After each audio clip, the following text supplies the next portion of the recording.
Assalamu alaikum, bismillahi rahmanir rahim, wa sallallahu ala nabiyil karim, wa qala ta'ala wa huwa allazi ja'ala lakumul nujuma litahtadu biha fi zulumatil barri wal bahr.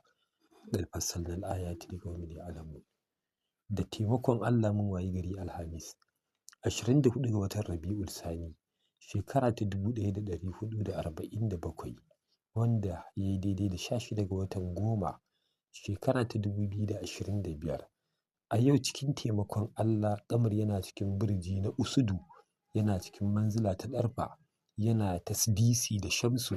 Sa'o'in Kamar da taimakon Allah za su kasance kamar haka: ƙarfe 11:12 na safe zuwa 12:12, sai ƙarfe 6:07 na yamma zuwa ƙarfe 7:08, sai kuma ƙarfe 1:12 na dare zuwa ƙarfe 2:12. A ɗaya daga cikin waɗannan lokuta, masana ilimin hisabi sun fitar da sallah raka'a biyu. Bayan sallama za a karanta farkon suratul Ɗaha zuwa illa tazkiratan liman yakhsha.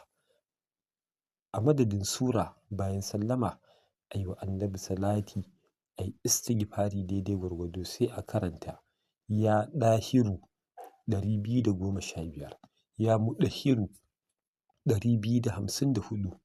Da taimakon Allah, hasunat akhlaquhu wa hubbiyat ilayhi da'a.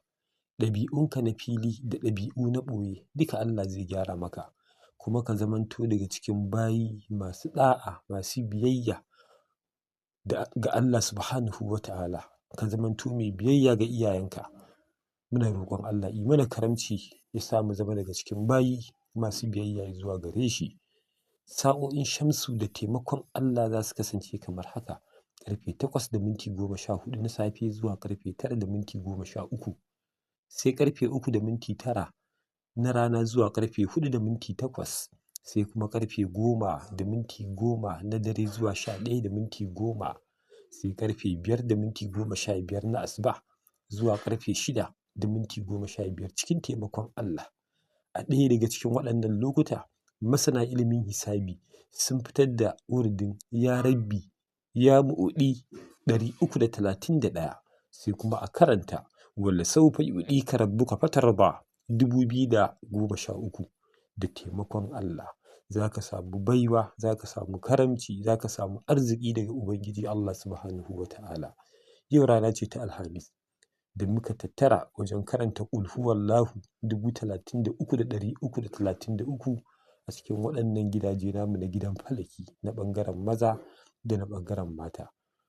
Muna roƙon Allah ya sanya ladan hadiyya zuwa ga duka iyayenmu da suka gabata, waɗanda muke tare da su, da mu da muke rayuwa. Allah ya sanya ladan ƙul huwallahu ya zama lokacin da za mu bar duniya, lokacin da za a rasu, ya zama daga cikin ayyuka na alhairi akwai wannan.